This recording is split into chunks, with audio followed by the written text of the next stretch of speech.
Hello guys, a very good morning to you all. Myself Saurav Srivastava started going to teach you today history, the chapter 4, tribal resistance. Okay, and today is the second part of this chapter. So let's begin. The first heading, which I want to explain before you all, that the tribal life under British rule. पहले heading में जो discuss करूंगा, tribal life under British rule. मतलब कि tribal people's की जो life थी वो ब्रिटिश लोगों के अंडर कैसी थी, आखिर वो उनसे क्या करवाना चाहते थे या कैसी जिंदगी उनको वो देते थे. देखिए, and British colonial rule expanded. जैसे जैसे ब्रिटिश कॉलोनी यानी कि ब्रिटिश का शासन बढ़ता चला गया, many tribal areas came under its influence. तो कई सारे ट्राइबल एरिया जो है वो अंग्रेजों के अंडर आते चले गए. British officials, Christian missionaries, planters, money lenders, ठीक है, ठेकेदार जिसको कॉन्ट्रैक्टर बोला जाता था, ठीक है, और जमींदार entered the tribal areas in large number. ठीक है, ये क्या किए कि ट्राइबल एरियाज में लार्ज नंबर में घुसने लगे और धीरे धीरे जैसे इनकी संख्या बढ़ने लगी वैसे वैसे ट्राइबल पीपल जो है ब्रिटिश कंट्रोल में आते चले गए. दिस क्रिएटेड वेरियस प्रॉब्लम, और इसकी वजह से कई सारे प्रॉब्लम. जैसे कि पहला प्रॉब्लम था लॉस ऑफ पावर. पहला पावर क्या था? पहला प्रॉब्लम लॉस ऑफ पावर. मतलब धीरे धीरे ट्राइबल पीपल की शक्तियां क्या होती गई, कम होती चली गई. क्या हुआ देखते हैं इसमें कि in the pre British period में the tribal chiefs had the power to frame laws. मतलब जो ट्राइबल पीपुल्स थे, उनके चीफ थे, उनको नियम कानून बनाने, उन्हें मैनेज करने, ठीक है, लैंड पर अधिकार, फॉरेस्ट पर अधिकार था. लेकिन some also had the power to collect tax. और कुछ ट्राइबल पीपल को टैक्स कलेक्शन का भी राइट था. लेकिन हुआ क्या आगे, the Bhil chiefs of southern Gujarat, मतलब साउथर्न गुजरात के रहने वाले भील जनजाति यानी कि भील चीफ जो थे वो इसका एक एग्जांपल है. जो कौन कौन सा काम करते थे, जो कलेक्टेड लैंड टैक्स को कलेक्ट करते थे, present Bhil and let down forest laws, और साथ में जंगलों के लिए फॉरेस्ट लॉज भी बनाते थे. They also allow Banjaras to graze. वो साथ में बंजारे लोगों को यानी बंजारे लोगों के पशुओं को मैदानी भागों में चरने की भी इजाजत देते थे. The merchants of the neighboring towns bought forest product. आसपास के जो नेबरिंग टाउन्स थे वो लोग फॉरेस्ट प्रोडक्ट को खरीदते थे, जैसे कि टिम्बर की लकड़ियां, महुआ के फूल, ठीक है, शराब बनाने के लिए महुआ के फूल यूज किए जाते हैं, honey, lac and bamboo goods from the Bhil chiefs. किससे खरीदते थे?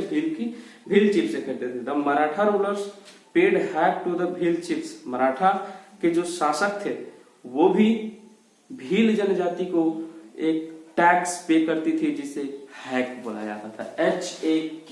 मतलब मराठा पीपल जो टैक्स पे करते थे किसको? ट्राइबल पीपल को, गुजरात के भील जनजाति को, उसे हैक बोला जाता था या हाक भी बोल सकते हैं, जैसे आपको अच्छा लगे बोल सकते हैं. The British subjected the Bhils. Britishers ने भील को सब्जेक्ट किया, मतलब ध्यान दिया. As the Bhil territory has hostile terrain, the British decided not to annex it.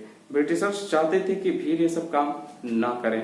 They recognize the Bhil chiefs as the rulers who had accepted British paramount. उन्होंने Bhil chief से ये request की अंग्रेजों ने कि आप ब्रिटेन की सत्ता को स्वीकार करें और उसके अंडर में काम करें. The Bhil chiefs were made answerable to the British. और साथ में वो ये भी चाहते थे कि जो भी काम करें वो ब्रिटिशर्स को बताए. भील मतलब वो चाहते थे कि भील पीपल जो है वो ब्रिटेन का एजेंट बन के काम करें.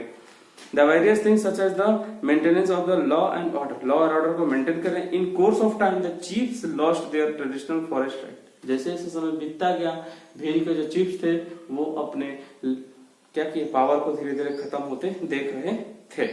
The chiefs of many Indian tribes made the same fate as the Bhil chiefs. Bhil chief किस तरह है, दूसरे ट्राइबल पीपल भी अपनी पावर को खोते हुए देख रहे थे. इसका मतलब ये अंग्रेज जैसे जैसे पूरे देश में बढ़ते चले गए वैसे वैसे भील ही नहीं दूसरे ट्राइबल पीपल की भी पावर जो प्री ब्रिटिश इंडिया में ज्यादा थी या उनसे पहले ज्यादा थी धीरे धीरे कम होती चली गई. और दूसरी हेडिंग है कि इनडेप्टेडनेस. देखिए मैं लिख देता हूं बोर्ड पे, INDEBTE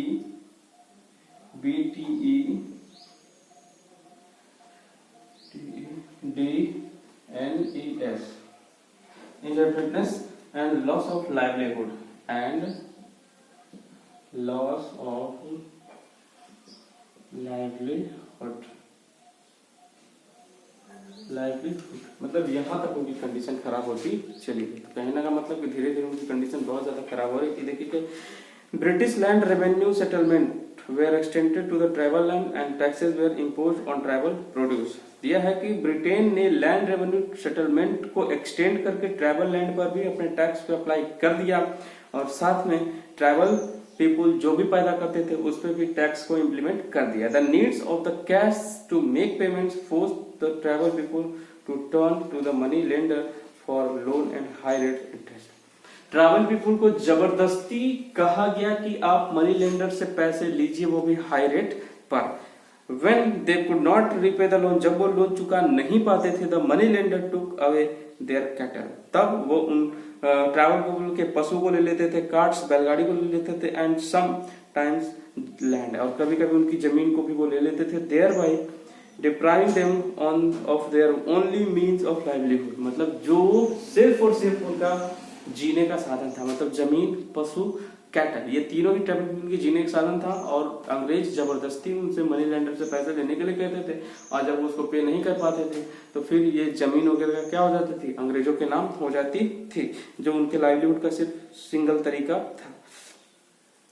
Many tribals became agriculture laborers on their own lands. कई सारे ट्राइबल पीपल जो थे वो अपने ही खेत में एज अ लेबर काम करने लगे। Under colonial rules many were forced into beth begari, कई लोगों को बेगारी करने के लिए मतलब बिना पैसे के काम करने के लिए प्रेशराइज किया गया।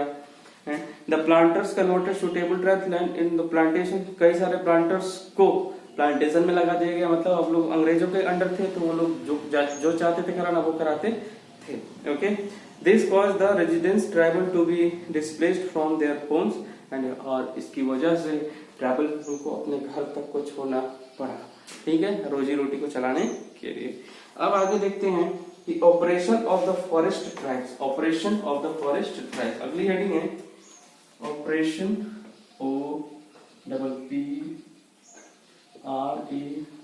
OPPRESSION, operation of forest tribe. देखते हैं इसको। तो by the mid 19th century the British took over huge tracts of forest as they needed large supply of the timber for shipbuilding and for making sleepers for railway tracks। यह है कि अपने ship यानी कि जहाज की जरूरत को पूरा करने के लिए और रेलवे ट्रैक्स के स्लीपर्स को बनाने के लिए मिड 19th सेंचुरी में ब्रिटिश ने फॉरेस्ट पर अपने रूल रेगुलेशन को लगा करके वहां से लकड़ियों की सप्लाई को पूरा करता था। They regarded shifting cultivation as a wasteful practice। उसने ऐसा माना कि shifting cultivation जिसे ट्राइबल पीपल बहुत ही अच्छे से करते थे, उन्होंने इसे वेस्ट ऑफ टाइम माना and as it destroyed forest timber। They regarded shifting cultivation as a wasteful practice as it destroyed forest timber। Also as the shifting cultivation did not settle down permanently, shifting cultivators जो थे वो एक जगह नहीं रहते थे, no revenue settlement could be made with them, इसलिए उनके लिए कोई भी टैक्स नहीं पे करना पड़ता था उनको। This deprived the British of valuable land revenue, जिसकी वजह से जो लैंड रेवेन्यू अंग्रेज वसूल करते थे वो वसूल ट्राइबल पीपल से नहीं कर पाते थे। तो हुआ क्या, तो दिया है कि therefore the British encourage settle agriculture and try to and shifting cultivation. तब उन्होंने अंग्रेजों ने कोशिश की ट्राइबल पीपल के साथ कि आप लोग सेटल्ड कल्टीवेशन कीजिए, मतलब एक जगह रहिए और एक ही खेत में बार बार अनाज को पैदा कीजिए, और शिफ्टिंग कल्टीवेशन को क्या कीजिए, अवॉइड कीजिए, जिससे जो अंग्रेज थे वो रेवेन्यू पा सके, इसलिए ऐसा उन्होंने बोला था। They enacted forest laws which marked out on certain forest as reserve area. वो चाहते थे कि वो उन जंगलों में ट्राइबल पीपल काम करें जिसमें अंग्रेजों के रूल रेगुलेशन क्या है, लागू है, ताकि टैक्स उनको क्या हो मिलता रहे। Tribal people residence in this forest were prohibited, और ट्राइबल पीपल को इन जंगलों में बिना परमिशन के जाने की इजाजत, बिना परमिशन नहीं जा सकते थे, ठीक है। Using forest produce having thus taken away their means of livelihood, इससे क्या हुआ कि उनके जो जीने का साधन था जैसे लकड़ी बेचना, जंगल प्रोडक्ट का यूज करना, धीरे धीरे क्या होगा, खत्म होता चला गया। The British used them at cheap for the various task. और ब्रिटेन वाले जो थे वो इनको चीप लेबर की तरह यूज करते थे। But the for example they employed Baigas as forest guard. Baigas मतलब जो बिना पैसे काम करते थे, वो इनको फॉरेस्ट गार्ड की तरफ, ठीक है, फाचेस and other tribe for cutting, पेड़ काटने के लिए यूज करते थे।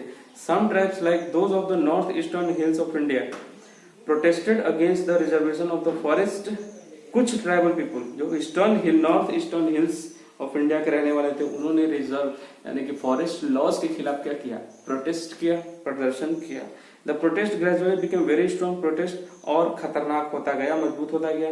इन early 20th century Sonaram Sangma, नाम याद रखिएगा, Sonaram Sangma of the Garo tribe, जो गारो जनजाति से बिलोंग करते थे, सोनाराम संगमा, ठीक है, ने ब्रिटेन के लोगों के दांत खट्टे कर दिए थे और साथ में शिफ्टिंग कल्टीवेशन को उन्होंने अलाउ भी करवाया था। मतलब उन्होंने अंग्रेजों पर दबाव बना करके, प्रेशराइज बना करके, सोनाराम संगमा, ठीक है, जो गारो जनजाति से बिलोंग करते थे, इन्हें प्रेशराइज करके शिफ्टिंग कल्टीवेशन को वैलिड किया, ठीक है। तो ये सारी उनकी क्या थी, उपलब्धियां थी। Forest people such as the growers of silk worm cocoons in Jharkhand were exploited by middleman called दलाल्स।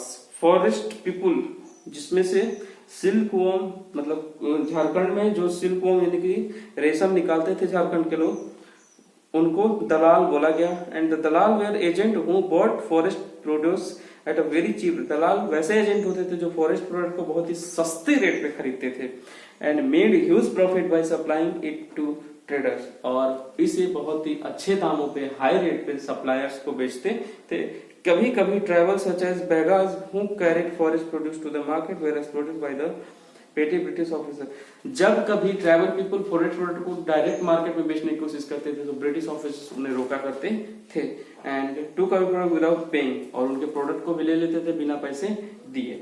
In Chhota Nagpur tribal people were recruited in large numbers to extract coal from the mines of the region, ठीक है। छोटा नागपुर में बहुत बड़ी संख्या में travel people को recruit किया गया, जॉब दिया गया, किस लिए, ताकि कोल माइंस यानी कि कोयले की खदान से कोयले को वो लोग बाहर निकाल सके, ठीक है। इसका मतलब है कि they were paid very low, उन्हें बहुत कम मजदूरी दी जाती थी। Had to work under miserable condition, जबकि काम करने की जो कंडीशन थी वो बहुत ही ज्यादा क्या थी, खतरनाक थी। अगली क्लास में हम अगली क्लास में लगता है कि ये लास्ट क्लास होगी इस चैप्टर की। Thank you so much for today.